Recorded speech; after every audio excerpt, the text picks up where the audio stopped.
For my next trick, or in this video actually, I'm gonna show you two moves or two subtleties. These are subtleties that will make your swing cut more fluent, and they will help you to smoothen your swing cuts. And both moves are basically actual two variations of ending the swing cut. Usually when you do the swing cut, you end up like this, where you slap the last peg on top of the peg. And the two subtleties, the two moves I'm going to teach you look also very simple, but they're very effective and look more fancy and smoothen the whole thing. And that's been said, I'm first going to show you how to do the standard swing cut, because I'm not sure if every one of you can do it. And once we have learned it, I'm going to show you the two ending variations of the swing cuts that I use almost every day, and that will help you to make your swing cut look much better. That's been said, let's see the swing cut. So here is the explanation for the standard swing cut. The swing cut looks something like this. Okay, it is basically a cut using 3 packets. There are people who do it with more packets, like 4, 5, 6, but usually you do it with 3, and that's the way I do it. So let's get started with how to hold the deck. Now I usually have on this bottom edge over here my thumb on the corner. However, if you're a beginner, I recommend you to place your thumb in the middle of the short edge, because this is gonna be an easier pivot point for the packet. Once you can do it this way, you can place your thumb, like me, on the corner. Then your middle finger rests on this corner, on the top edge. So as you can see, my thumb and middle finger are kind of on the same corner, okay? On the same side actually. And your index finger rests just here, because your index finger is gonna do all the work. And these two fingers, your pinky and ring finger, are just gonna curl in and rest kind of in your palm. Okay, that's the grip. So once you can do the grip, you can start doing the swing cut. First of all, I would recommend you to start with swing cutting the peg like half the deck and then place the one on top. This is actually the original way, I think, but nowadays people do it 3 times, okay? However, if you're a starter, just begin with lifting up about half of the peg using your index finger. This is probably going to be the hardest part of this cut, because if you're a beginner, you won't be comfortable in this position, because you have to use your index finger to estimate about half of the peg, then lift it up like so.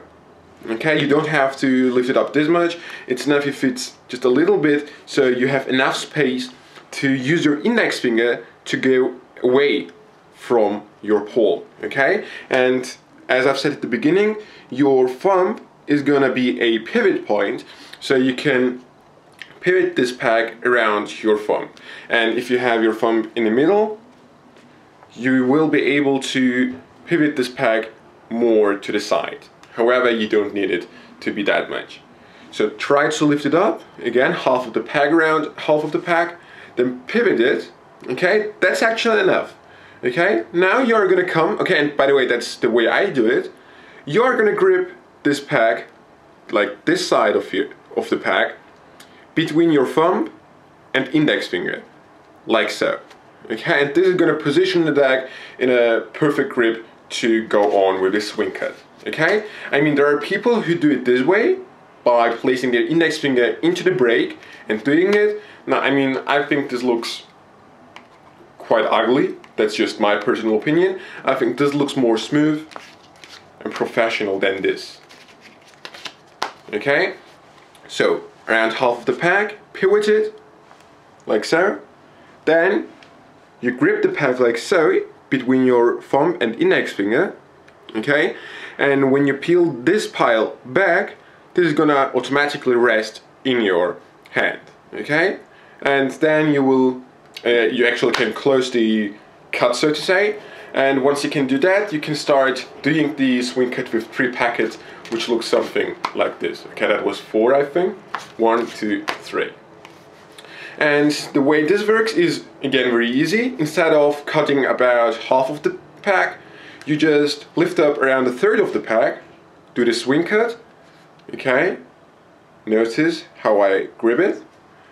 Then again, a half of the remaining cards, and the third packet goes on top, okay? And that's basically the swing cut. I tried to explain it to you in the simplest and quickest way possible. One more time. You're here, lift up, pivot, catch, and drop. And that's basically the swing cut. Now let's see how you can end up instead of doing this slapping action.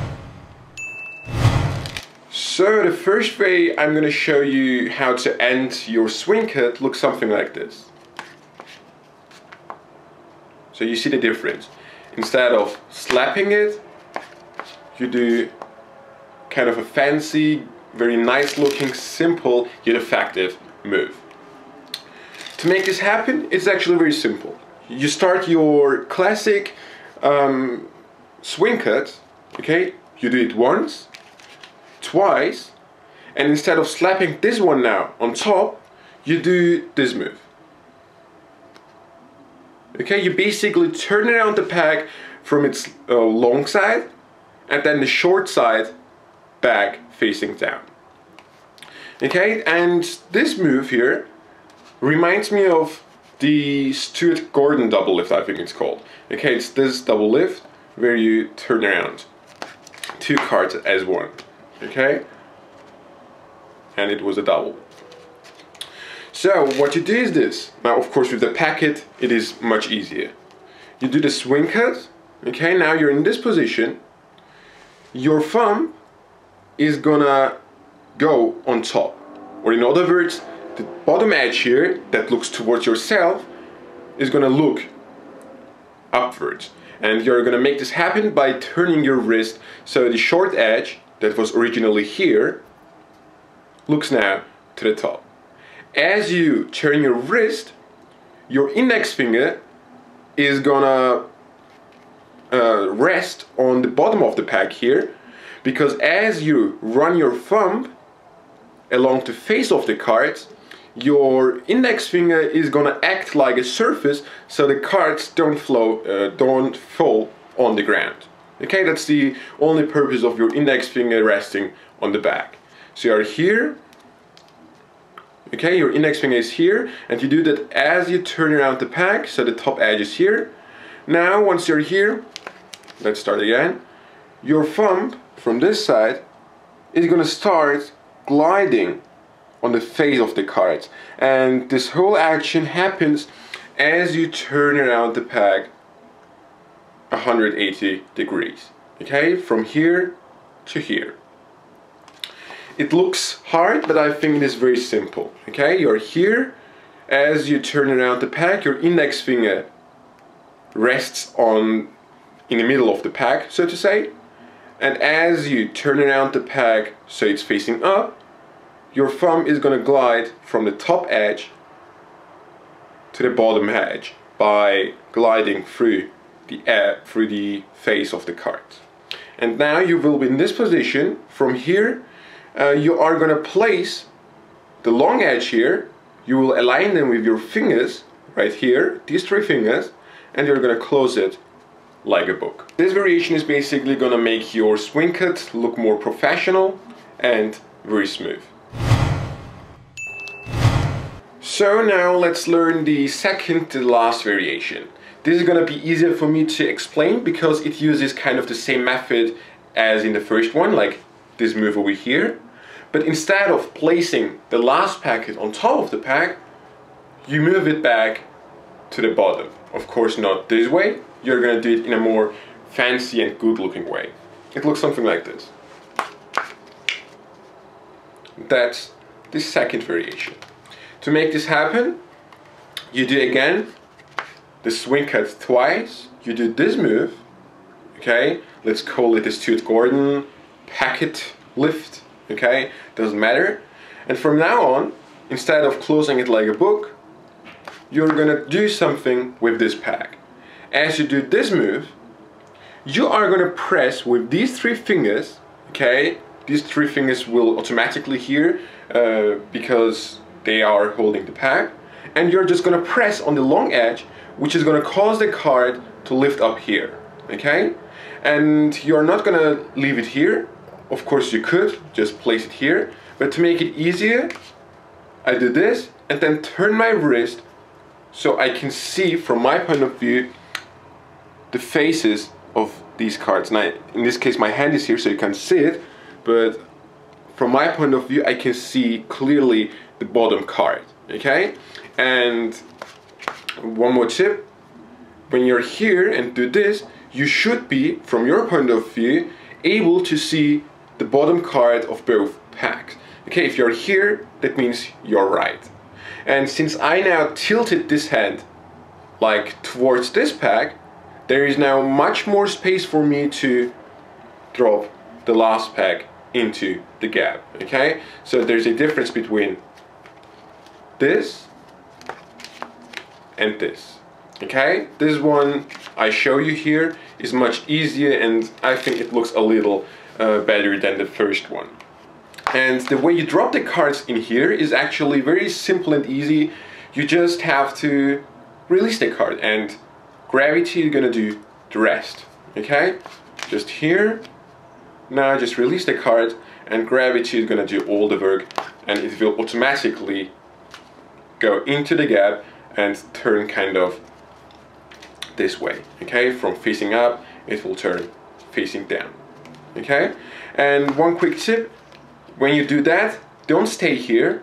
Turn your wrist back around so the cards fall into your hand flat, okay? Because I don't think that this looks good without doing this, okay? You're here, do this move, and as you do it, do also this move. Press with your three fingers so it lifts up here, and turn your wrist a little more so you have much more gap to drop these cards in. And that's basically the second subtlety to make your swing cut look much better, and at the same time make you look like a pro, okay? And that's it. I see you next time.